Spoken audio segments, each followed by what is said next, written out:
Atrás ali onde o Antônio tá, não tem não? Na porta da sacristia não tem não? Mas acho que não é na internet não, pô. É. Não é por causa da internet não, pô. Não é possível não.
Não é, rapaz? É isso mesmo.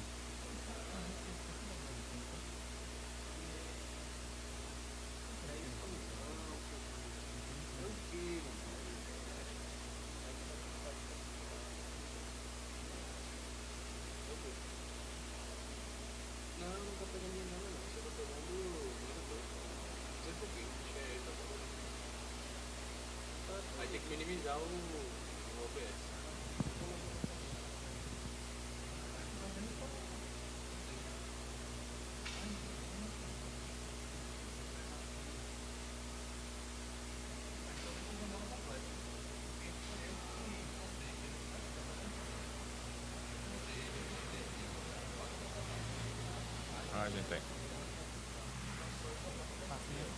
Aqui é a transmissão no Facebook. Começou não, é o do celular, né? Eu estou atrasado aqui só. A menina tá em pé aqui, tá vendo? Ela tá sentada ali ainda, tá? Foi. Tá atrasada aqui só.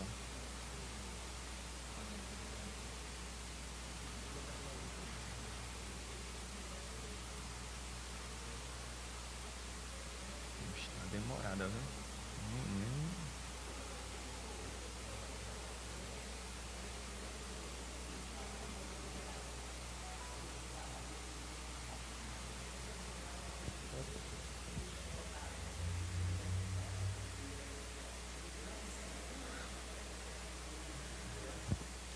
O pai tá deixando saudade de você, viu? Bloqueei a internet mais do cara ainda.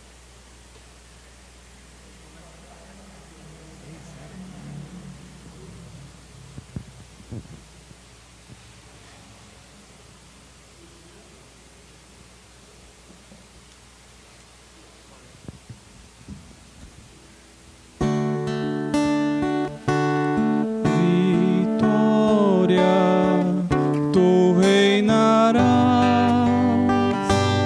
ó cruz, tu nos salvarás. Vitória, tu reinarás, ó cruz, tu nos salvarás.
Ó Deus, pela paixão de nosso Senhor Jesus Cristo, destruístes a morte que o primeiro pecado transmitiu a todos.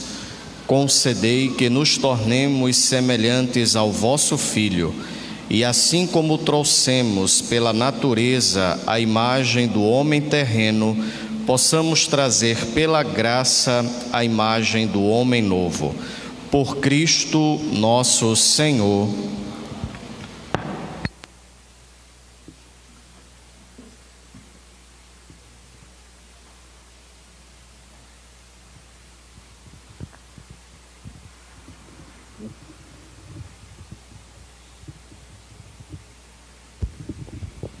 Leitura do livro do profeta Isaías. Ei-lo, o meu servo, será bem-sucedido. Sua ascensão será ao mais alto grau.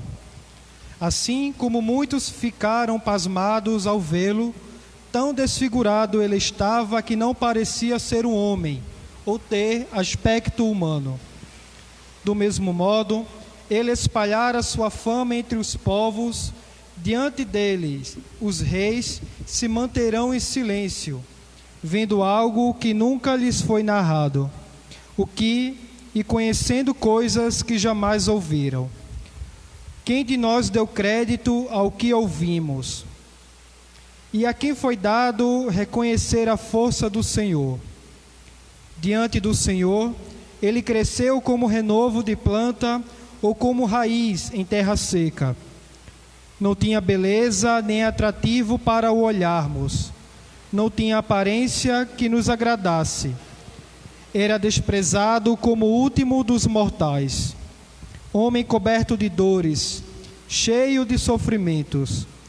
Passando por ele, tapávamos o rosto. Tão desprezível era, não fazíamos caso dele. A verdade é que ele tomava sobre si as nossas enfermidades e sofria ele mesmo nossas dores. E nós pensávamos fosse um chagado, golpeado por Deus e humilhado. Mas ele foi ferido por causa de nossos pecados, esmagado por causa de nossos crimes. A punição a ele imposta era o preço da nossa paz, e suas feridas o preço da nossa cura. Todos nós vagávamos como ovelhas desgarradas, cada qual seguindo o seu caminho, e o Senhor fez cair sobre ele o pecado de todos nós. Foi maltratado e submeteu-se, não abriu a boca, como cordeiro levado ao matadouro, ou como ovelha diante dos que a tosquiam. Ele não abriu a boca. Foi atormentado pela angústia e foi condenado. Quem se preocuparia com sua história de origem? Ele foi eliminado do mundo dos vivos, e por causa do pecado do meu povo, foi golpeado até morrer. Deram-lhe sepultura entre os ímpios, um túmulo entre os ricos, porque ele não praticou o mal, nem se encontrou falsidade em suas palavras. O Senhor quis macerá-lo com sofrimentos, oferecendo sua vida em expiação. Ele terá descendência duradoura e fará cumprir com êxito a vontade do Senhor. Por esta vida de sofrimento, alcançará luz em uma ciência perfeita. Meu servo, o justo, fará justos inúmeros homens, carregando sobre si suas culpas. Por isso, compartilharei com ele multidões, e ele repartirá suas riquezas com os valentes seguidores, pois entregou o corpo à morte, sendo contado como um malfeitor. Ele, na verdade, resgatava o pecado de todos, intercedia em favor dos pecadores. Palavra do Senhor. Graças a Deus.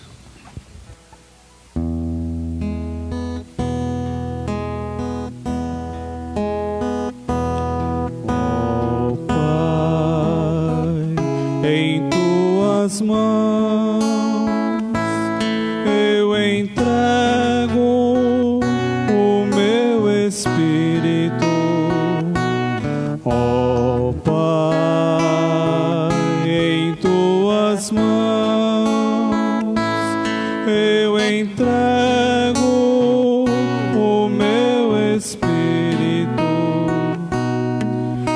Senhor, eu ponho em vós minha esperança, que eu não fique envergonhado eternamente.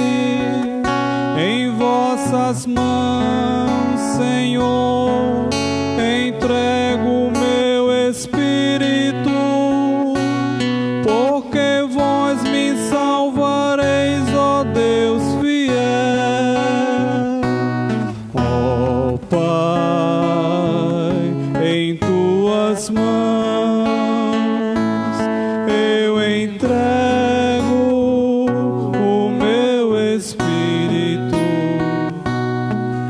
Tornei-me o opróbrio do inimigo, o desprezo e zombaria dos vizinhos, e objeto de pavor para os amigos. Fogem de mim todos que vêm pela rua, os corações me esqueceram como morto, e tornei-me como um vaso espedaçado. Ó Pai, em tuas mãos eu entrego o meu espírito. A vós, porém, ó meu Senhor, eu me confio, e afirmo que sois vós, sois o meu Deus. Eu entrego em vossas mãos o meu destino. Libertai-me do inimigo e do opressor. Ó Pai, em tuas mãos eu entrego o meu espírito. Mostrai serena a vossa face ao vosso servo, e salvai-me pela vossa compaixão. Fortalecei os corações, tende coragem, todos vós que ao Senhor vos confiais. Ó Pai, em tuas mãos eu entrego o meu espírito. Ó Pai, em tuas mãos eu entrego o meu espírito.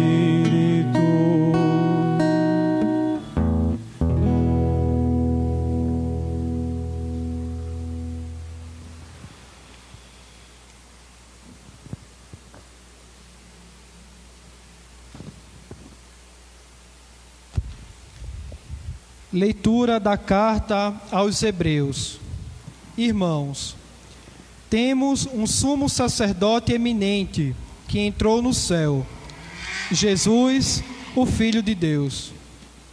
Por isso, permaneçamos firmes na fé que professamos. Com efeito, temos um sumo sacerdote capaz de se compadecer de nossas fraquezas, pois ele mesmo fosse provado em tudo como nós, com exceção do pecado.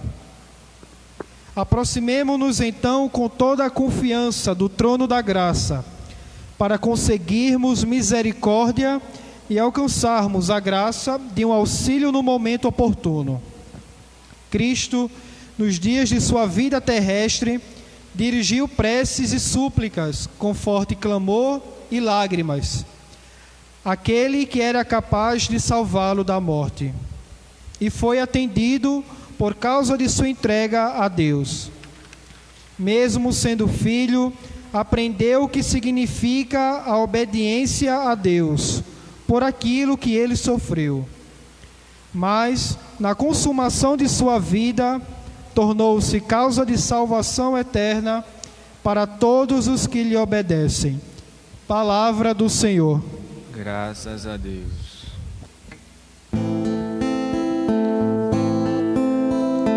Salve, ó Cristo obediente, salve o amor onipotente, que se entregou à cruz e nos recebeu na luz. O Cristo obedeceu até a morte, humilhou-se, obedeceu o bom Jesus. Humilhou-se, obedeceu sereno e forte, humilhou-se, obedeceu até a cruz. Ó Cristo obediente, salve o amor onipotente, que se entregou à cruz e nos recebeu na luz.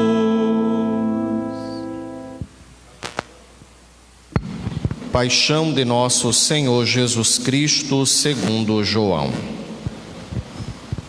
Naquele tempo, Jesus saiu com os discípulos para o outro lado da torrente do Cedron. Havia aí um jardim onde ele entrou com os discípulos. Também Judas, o traidor, conhecia o lugar, porque Jesus costumava se reunir aí com os seus discípulos. Judas levou consigo um destacamento de soldados e alguns guardas dos sumos sacerdotes e fariseus, e chegou ali com lanternas, tochas e armas. Então, Jesus, consciente de tudo o que ia acontecer, saiu ao encontro deles e disse: A quem procurais? Responderam: A Jesus o Nazareno. Ele disse: Sou eu. Judas, o traidor, estava junto com eles, quando Jesus disse: Sou eu. Eles recuaram e caíram por terra. De novo lhes perguntou: A quem procurais? Eles responderam: A Jesus o Nazareno. Jesus respondeu: Já vos disse que sou eu. Se é a mim que procurais, então deixai que estes se retirem. Assim se realizava a palavra que Jesus tinha dito: Não perdi nenhum daqueles que me confiaste. Simão Pedro, que trazia uma espada consigo, puxou dela e feriu o servo do sumo sacerdote, cortando-lhe a orelha direita. O nome do servo era Malco. Então Jesus disse a Pedro: Guarda a tua espada na bainha. Não vou beber o cálice que o Pai me deu? Então os soldados, o comandante e os guardas dos judeus prenderam Jesus e o amarraram. Conduziram-no primeiro a Anás, que era o sogro de Caifás, o sumo sacerdote naquele ano. Foi Caifás que deu aos judeus o conselho: é preferível que um só morra pelo povo. Simão Pedro e um outro discípulo seguiam Jesus. Esse discípulo era conhecido do sumo sacerdote e entrou com Jesus no pátio do sumo sacerdote. Pedro ficou fora, perto da porta. Então, o outro discípulo, que era conhecido do sumo sacerdote, saiu, conversou com a empregada da porta e levou Pedro para dentro. A criada que guardava a porta disse a Pedro: Não pertences também tu aos discípulos deste homem? Ele respondeu: Não.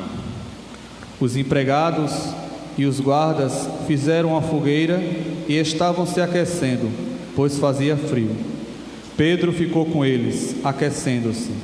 Entretanto, o sumo sacerdote interrogou Jesus a respeito de seus discípulos e de seu ensinamento. Jesus lhe respondeu: Eu falei às claras ao mundo. Ensinei sempre na sinagoga e no templo, onde todos os judeus se reúnem. Nada falei às escondidas. Por que me interrogas? Pergunta aos que ouviram falar o que falei. Eles sabem o que eu disse. Quando Jesus falou isso, um dos guardas que ali estava deu-lhe uma bofetada, dizendo: É assim que respondes ao sumo sacerdote? Respondeu-lhe Jesus: Se respondi mal, mostra em quê. Mas se falei bem, por que me bate? Como sacerdote. Simão Pedro, em pé, aquecendo-se, disseram-lhe: Não és tu também um dos discípulos dele? Pedro negou: Será que não te vi no jardim? Então, um dos empregados do sumo sacerdote, parente daquele a quem Pedro tinha cortado a orelha, disse: Será que não te vi no jardim com ele? Novamente, Pedro negou, e na mesma hora o galo cantou. De Caifás levaram Jesus ao palácio do governador. Era de manhã cedo. Eles mesmos não entraram no palácio, para não ficarem impuros e poderem comer a Páscoa. Então, Pilatos saiu ao encontro deles e disse: Que acusação apresentais contra este homem? Eles responderam: Se não fosse malfeitor, não o teríamos entregue a ti. Pilatos disse: Tomai-o vós mesmos e julgai-o de acordo com a vossa lei. Os judeus lhes responderam: Nós não podemos condenar ninguém à morte. Assim se realizava o que Jesus tinha dito, significando de que morte havia de morrer. Então Pilatos entrou de novo no palácio, chamou Jesus e perguntou-lhe: Tu és o rei dos judeus? Jesus respondeu: Estás dizendo isso por ti mesmo ou outros te disseram isso de mim? Pilatos falou: Por acaso sou judeu? O teu povo e os sumos sacerdotes te entregaram a mim. Que fizeste? Jesus respondeu: O meu reino não é deste mundo. Se o meu reino fosse deste mundo, os meus guardas teriam lutado para que eu não fosse entregue aos judeus, mas o meu reino não é daqui. Pilatos disse a Jesus: Então, tu és rei? Jesus respondeu: Tu o dizes, eu sou rei. Eu nasci e vim ao mundo para isto, para dar testemunho da verdade. Todo aquele que é da verdade, escuta a minha voz. Pilatos disse a Jesus: O que é a verdade? Ao dizer isso, Pilatos saiu ao encontro dos judeus e disse-lhes: Eu não encontro nenhuma culpa nele, mas existe entre vós um costume que pela Páscoa eu vos solte um preso. Querei que vos solte o rei dos judeus? Então começaram a gritar de novo: Este não, mas Barrabás. Barrabás era um bandido. Então Pilatos mandou flagelar Jesus. Os soldados teceram uma coroa de espinhos e a colocaram na cabeça de Jesus. Vestiram-no com o manto vermelho e aproximavam-se dele e diziam: Viva o rei dos judeus! E davam-lhe bofetadas. Pilatos saiu de novo e disse aos judeus: Olhai, eu o trago aqui fora diante de vós, para que saibais que não encontro nele crime algum. Então Jesus veio para fora, trazendo a coroa de espinhos e o manto vermelho. Pilatos disse-lhes: Eis o homem. Quando viram Jesus, os sumos sacerdotes e os guardas começaram a gritar: Crucifica-o, crucifica-o. Pilatos respondeu: Levai-o vós mesmos para o crucificar, pois eu não encontro nele crime algum. Os judeus responderam: Nós temos uma lei, e segundo essa lei ele deve morrer, porque se fez filho de Deus. Ao ouvir essas palavras, Pilatos ficou com mais medo ainda. Entrou outra vez no palácio e perguntou a Jesus: De onde és tu? Jesus ficou calado. Então Pilatos disse: Não me respondes? Não sabes que eu tenho autoridade para te soltar e autoridade para te crucificar?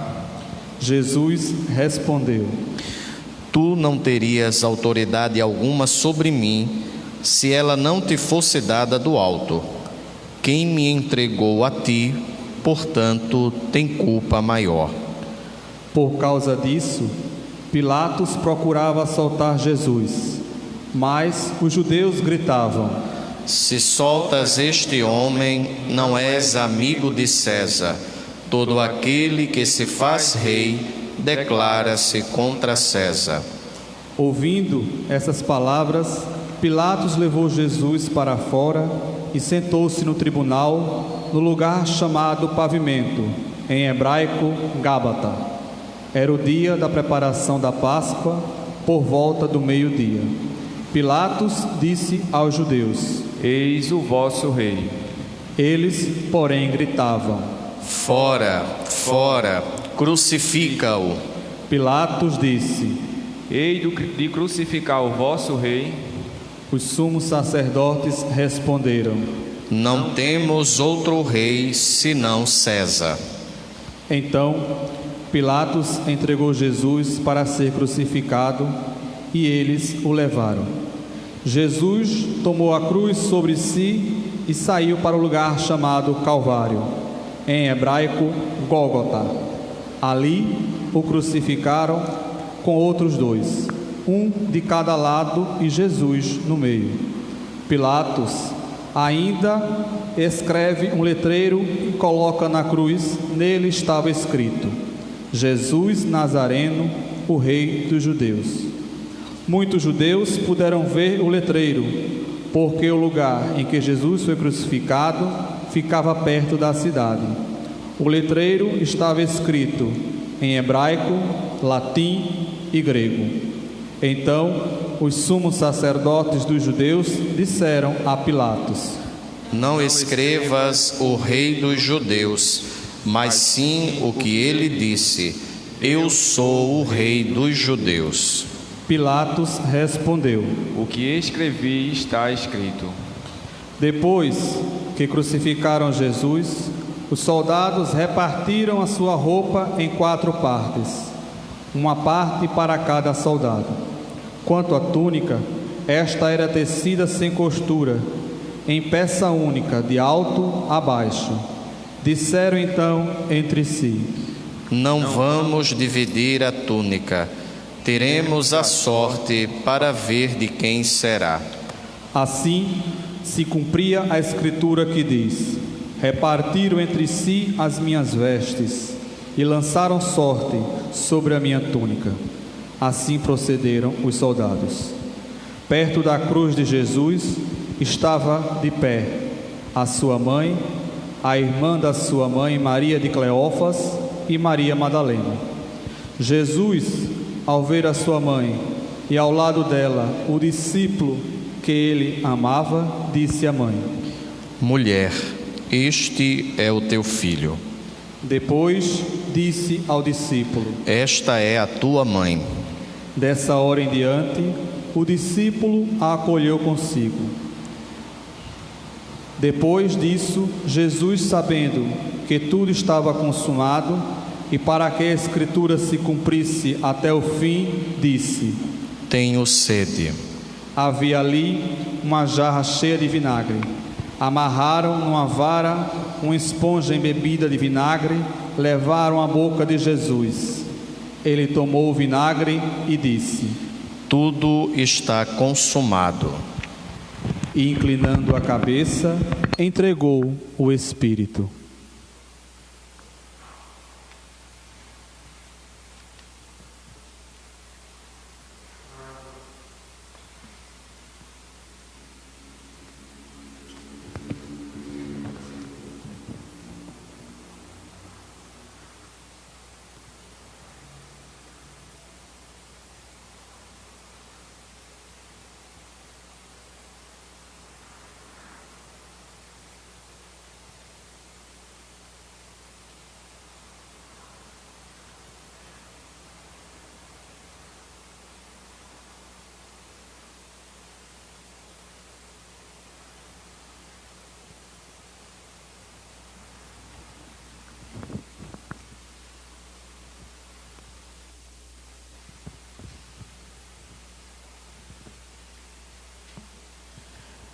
Era o dia da preparação para a Páscoa. Os judeus queriam evitar que os corpos ficassem na cruz durante o sábado, porque aquele sábado era o dia de festa solene. Então, pediram a Pilatos que mandassem quebrar as pernas aos crucificados e os tirasse da cruz. Os soldados foram e quebraram as pernas de um e depois do outro, que foram crucificados com Jesus. Ao se aproximarem de Jesus e vendo que já estava morto, não lhe quebraram as pernas. Mas um soldado abriu-lhe o lado com a lança, e logo saiu sangue e água. Aquele que viu dá testemunho, e seu testemunho é verdadeiro. E ele sabe que fala a verdade, para que vós também acrediteis. Isso aconteceu para que se cumprisse a escritura que diz: não quebrarão nenhum dos seus ossos. E outra escritura ainda diz: olharão para aquele que transpassaram. Depois disso, José de Arimateia, que era discípulo de Jesus, mas às escondidas, por medo dos judeus, pediu a Pilatos para tirar o corpo de Jesus. Pilatos consentiu. Então, José veio tirar o corpo de Jesus. Chegou também Nicodemos, o mesmo que antes tinha ido de noite encontrar-se com Jesus. Levou uns 30 quilos de perfume, feito de mirra e aloés. Então, tomaram o corpo de Jesus, envolveram-no com os aromas em faixas de linho, como os judeus costumavam sepultar. No lugar onde Jesus foi crucificado, havia um jardim, e no jardim um túmulo novo, onde ainda ninguém tinha sido sepultado. Por causa da preparação da Páscoa, e como o túmulo estava ali perto, foi ali que colocaram Jesus. Palavra da salvação. Glória a vós, Senhor.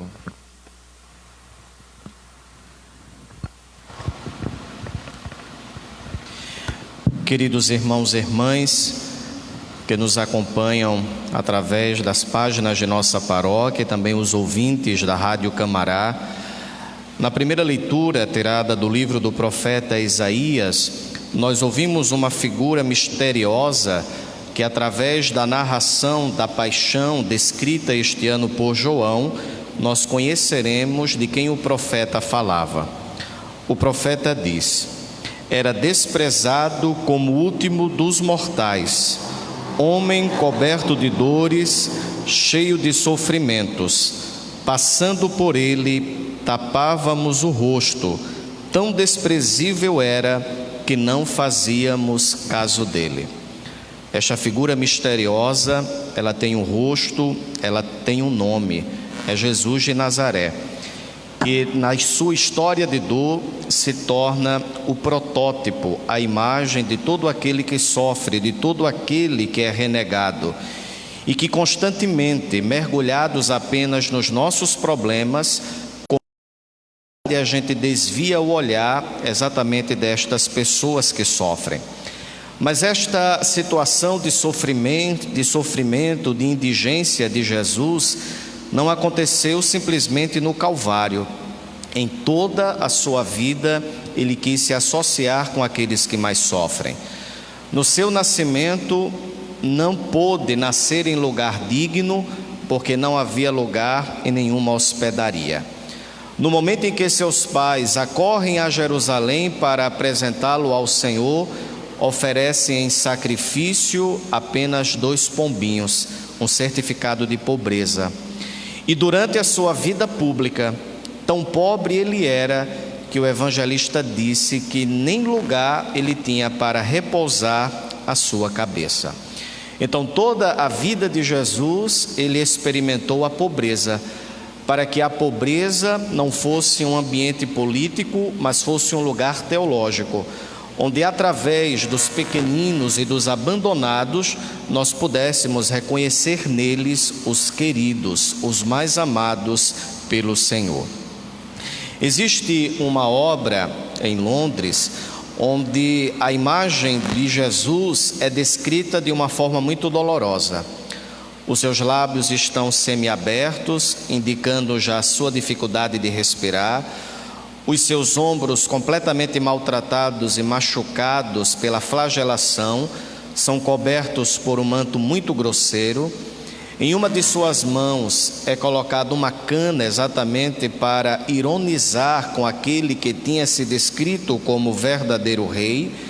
E as autoridades religiosas e os soldados, além de ironizar, lhe davam bofetadas e ainda diziam: a outros falou que salvaria, mas quanto a si permanece completamente calado.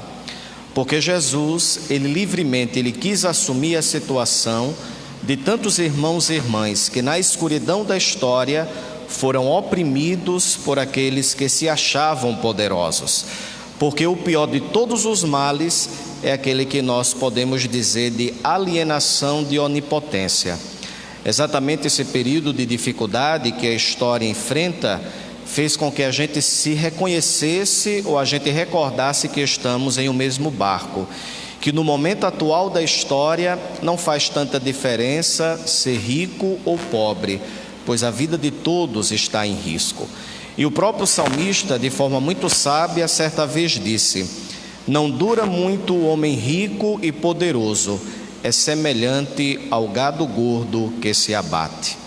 Então hoje nós contemplamos Jesus como imagem de todos aqueles que sofrem e como imagem de todos aqueles que muitas vezes nós encontramos em nosso dia a dia, mas o nosso coração já se tornou tão acostumado com a situação de dor e de miséria que a gente simplesmente vira o rosto, tomando para nós aquela atitude de Pilatos: eu não sou culpado pelo sangue deste inocente. E a celebração da paixão e morte do Senhor Jesus recorda para nós que nós somos culpados sim, porque a situação de miséria que ainda existe no mundo não é fruto da incompetência de um Deus que povoou o mundo incapaz de oferecer aquilo que fosse essencial para a humanidade. A miséria, a injustiça que ainda existe no mundo é devido ao endurecimento do nosso coração. Na África existia um teólogo que inclusive o Martin Luther King o denominava como seu mestre. E exatamente naquele período de ditadura, mas que naquele período ainda era permitido a leitura do Evangelho, os escravos eles cantavam até depois liturgicamente: ninguém conhece a nossa dor, apenas Jesus de Nazaré. Porque quando Jesus assumiu o sofrimento humano, ele mostrou que neste cálice não existe apenas veneno, existe uma pérola, e esta pérola é a ressurreição. De modo que o sofrimento ele não pode mais ser visto como um lugar de castigo, mas o sofrimento também se tornou um lugar de revelação do amor de Deus.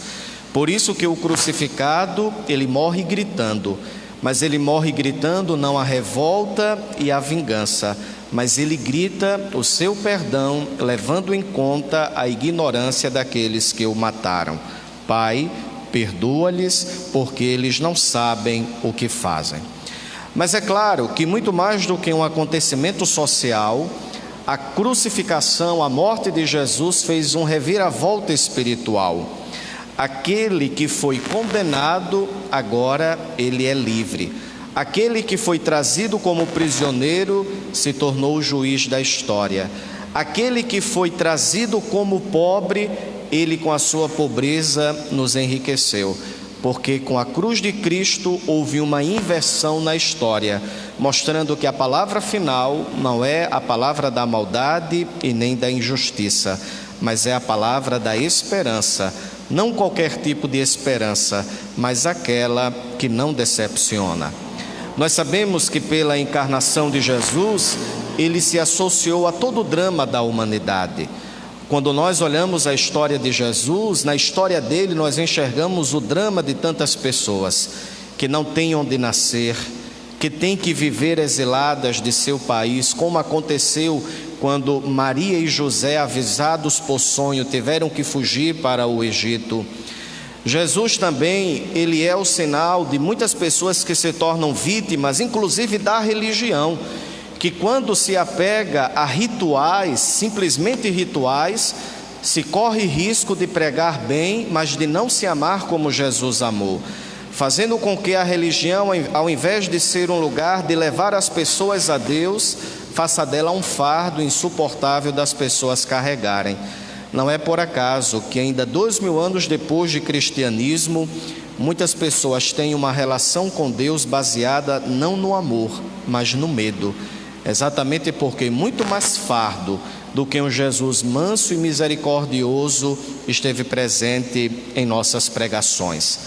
Mas o fato mais importante não é o da encarnação. A encarnação por si só faria de Jesus um desgraçado a mais na sociedade, um pobre a mais. Mas quando ele ressuscita, a vítima que se torna vencedor, se decreta uma nova história, onde os poderosos eles são derrubados de seus tronos e os humildes eles são elevados. Por isso que hoje, apesar do nosso coração se entristecer pela maldade humana, porque quando Pilatos apresenta Jesus à multidão, eis o homem, ele não apenas apresenta Jesus enquanto ser completamente desfigurado, mas ele apresenta o que o homem é capaz de fazer, inclusive de matar o seu próprio Deus.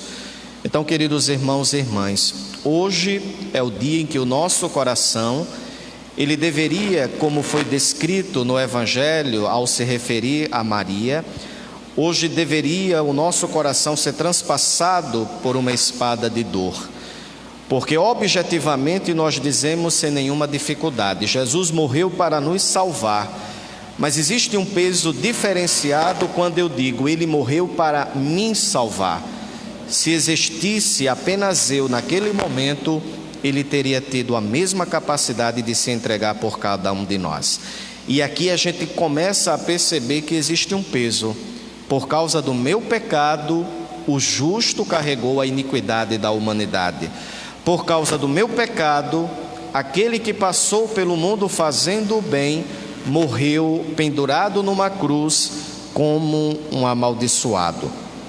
A cruz também é uma mensagem para todos aqueles que estão do outro lado, aqueles que vivem na comodidade de viverem na riqueza, sobretudo os nossos políticos, que vivem na comodidade de roubar aquilo que é o bem comum.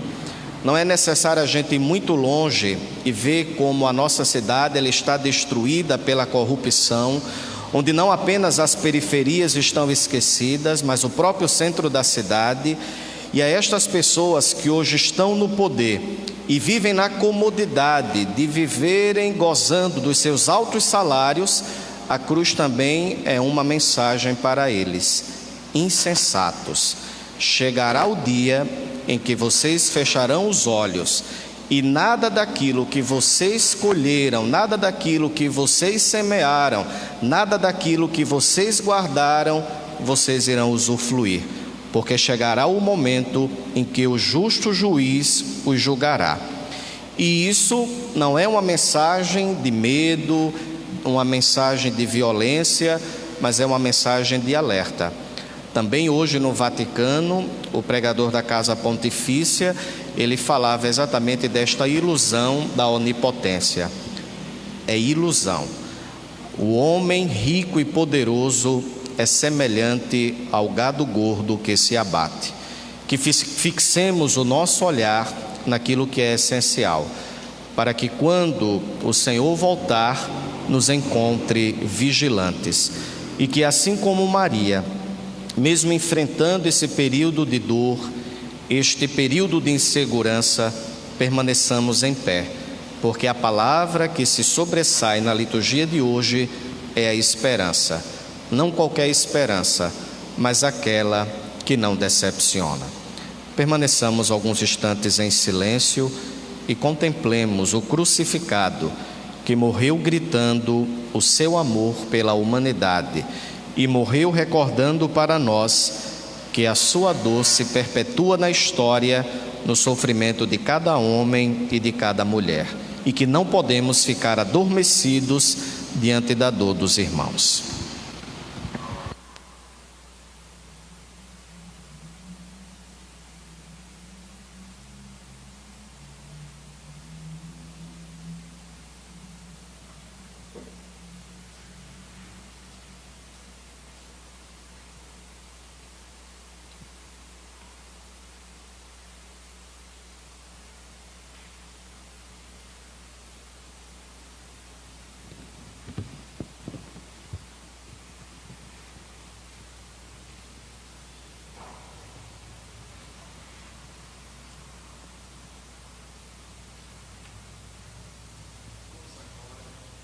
Vamos agora, na segunda parte desta liturgia, fazermos a oração universal.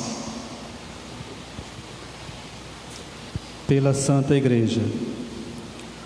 Oremos, irmãos e irmãs caríssimos, pela Santa Igreja de Deus, que o Senhor nosso Deus lhe dê a paz e a honra, que Ele a proteja por toda a terra e nos conceda uma vida calma e tranquila para a sua própria glória.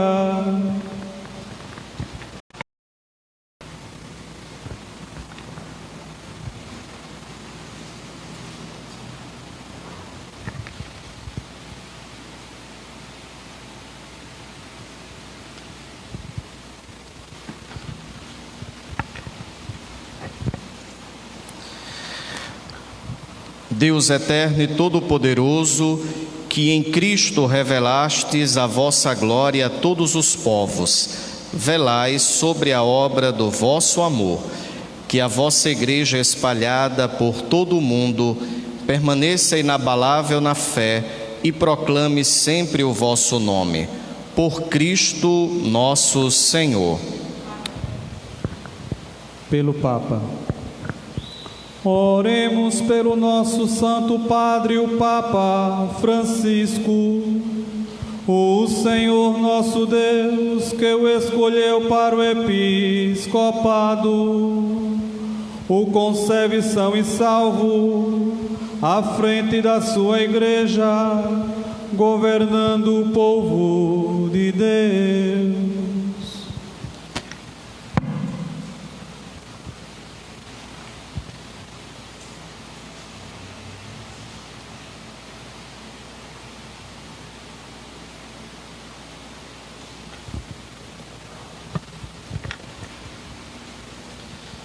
Deus eterno e todo-poderoso, que dispusestes todas as coisas com sabedoria, dignai-vos escutar nossos pedidos, protegei com amor o pontífice que escolhestes, para que o povo cristão que governais por meio dele possa crescer em sua fé. Por Cristo nosso Senhor. Amém. Por todas as ordens e categorias de fiéis.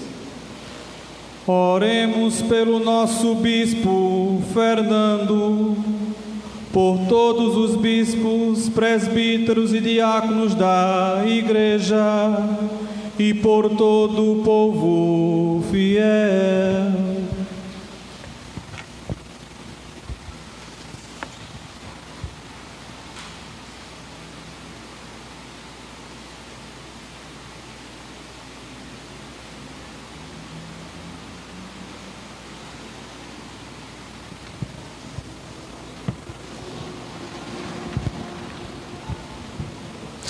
Deus eterno e todo-poderoso, que santificais e governais pelo vosso Espírito todo o corpo da Igreja, escutai as súplicas que vos dirigimos por todos os ministros do vosso povo. Fazei que cada um, pelo dom da vossa graça, vos sirva com fidelidade. Por Cristo nosso Senhor. Amém. Pelos catecúmenos. Oremos pelos catecúmenos, que o Senhor nosso Deus abra os seus corações e as portas da misericórdia, para que, tendo recebido nas águas do batismo, perdão de todos os seus pecados, sejam incorporados no Cristo Jesus.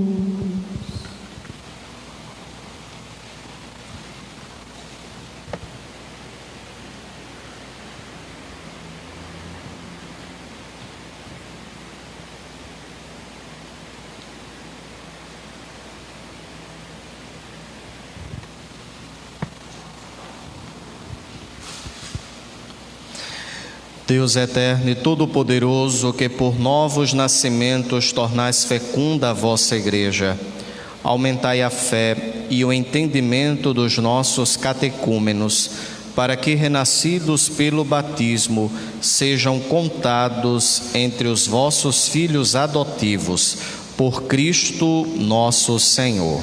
Amém. Pela unidade dos cristãos. Oremos por todos nossos irmãos e irmãs que creem no Cristo, para que o Senhor nosso Deus se digne reunir e conservar na unidade da sua Igreja todos os que vivem segundo a verdade.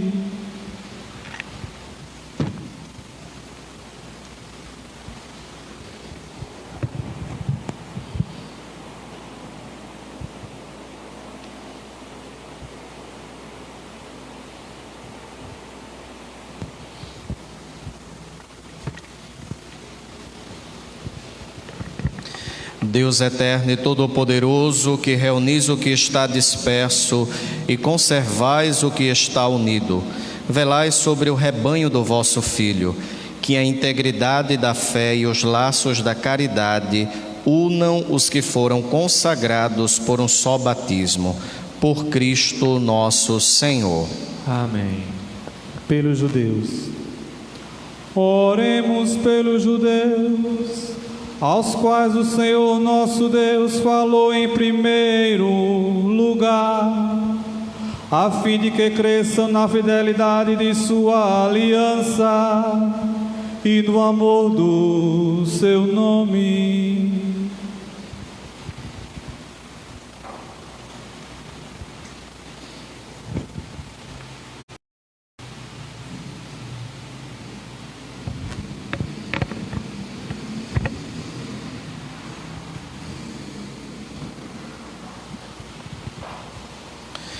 Deus eterno e todo-poderoso, que fizestes vossas promessas a Abraão e seus descendentes, escutai as preces da vossa Igreja, que o povo da primeira aliança mereça alcançar a plenitude da redenção por Cristo nosso Senhor. Amém. Pelos que não creem no Cristo. Oremos pelos que não creem no Cristo, para que, iluminados pelo Espírito Santo, possam também ingressar no caminho da salvação.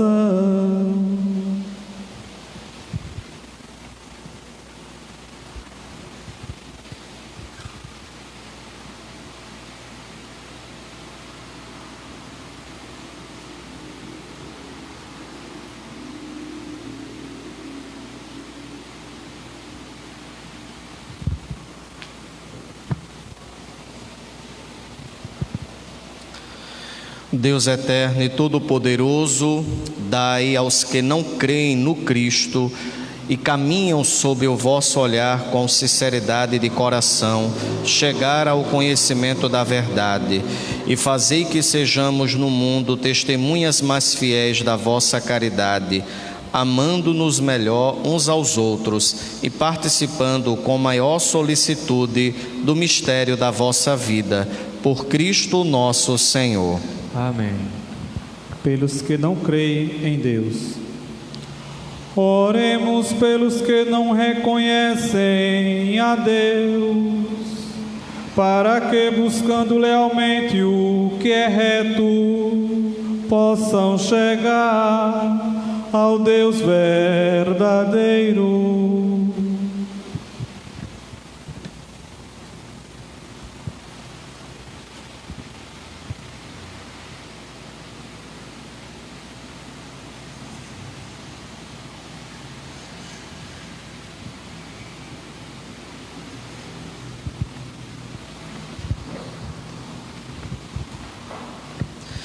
Deus eterno e todo-poderoso, vós criastes todos os seres humanos e pusestes em seu coração o desejo de procurar-vos, para que, tendo-vos encontrado, só em vós achassem repouso.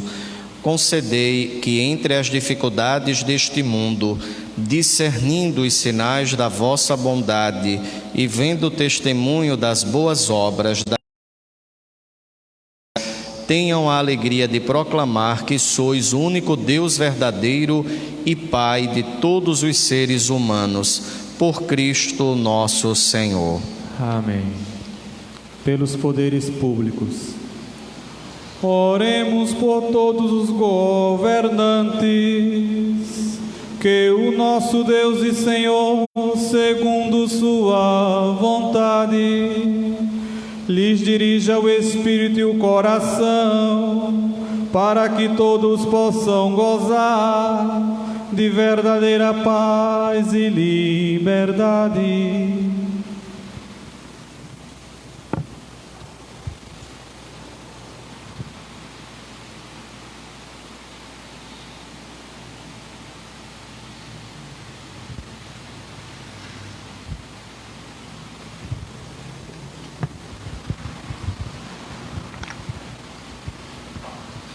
Deus eterno e todo-poderoso, que tendes na mão o coração dos seres humanos e o direito dos povos, olhai com bondade aqueles que nos governam, que por vossa graça se consolidem por toda a terra a segurança e a paz, a prosperidade das nações e a liberdade religiosa, por Cristo nosso Senhor. Amém. Por todos os que sofrem provações. Oremos, irmãos e irmãs, a Deus Pai Todo-Poderoso, para que livre o mundo de todo, expulse as doenças e afugente a fome, abra as prisões e liberte os cativos, vele pela segurança dos viajantes e transeuntes, repatrie os exilados, dê saúde aos doentes e a salvação aos que agonizam.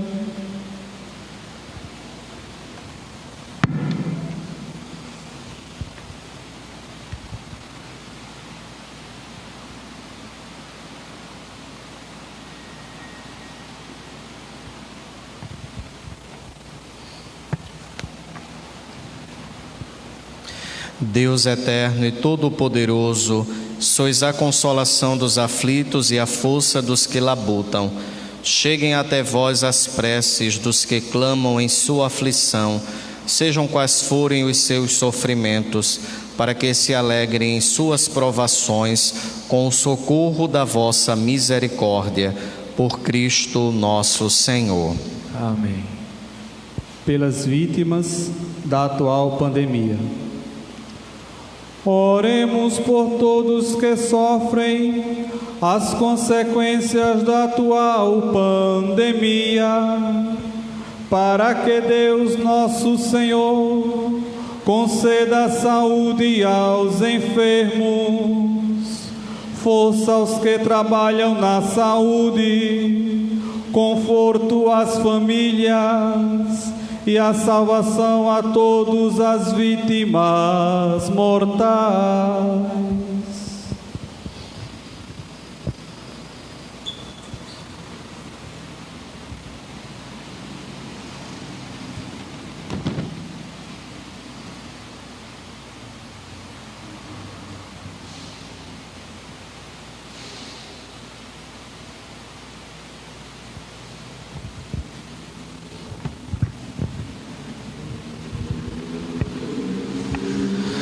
Deus eterno e onipotente, único refúgio daqueles que sofrem, ouvi benignamente a aflição dos teus filhos que sofrem esta pandemia.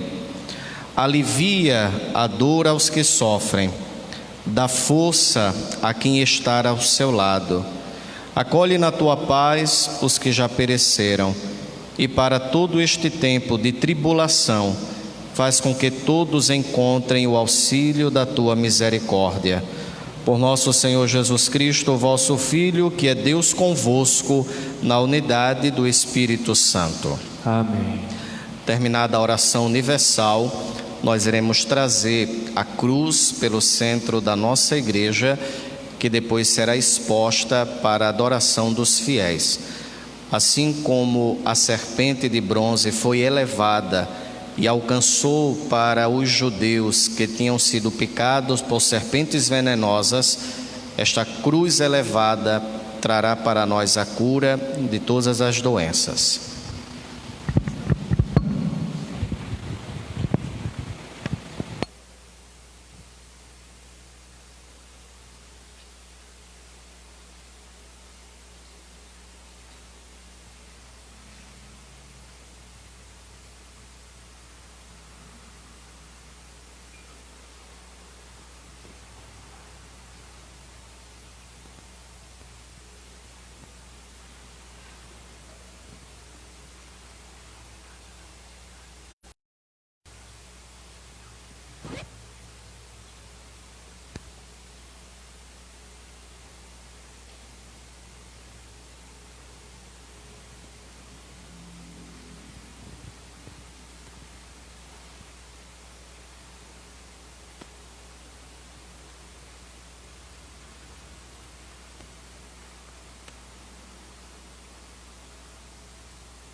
Eis o lenho da cruz, do qual pendeu a salvação do mundo. Vinde, adoremos.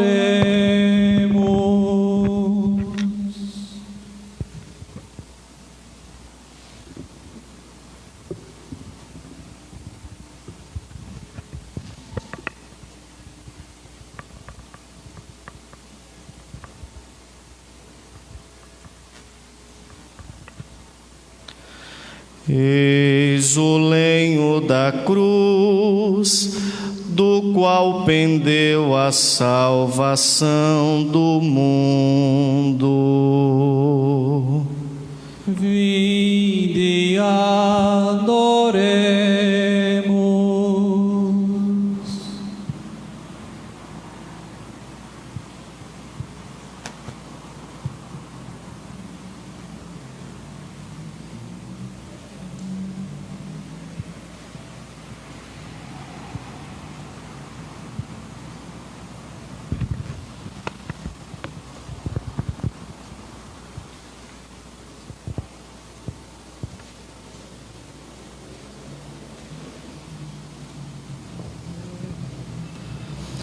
Eis o lenho da cruz, do qual pendeu a salvação do mundo. Vinde, adoremos.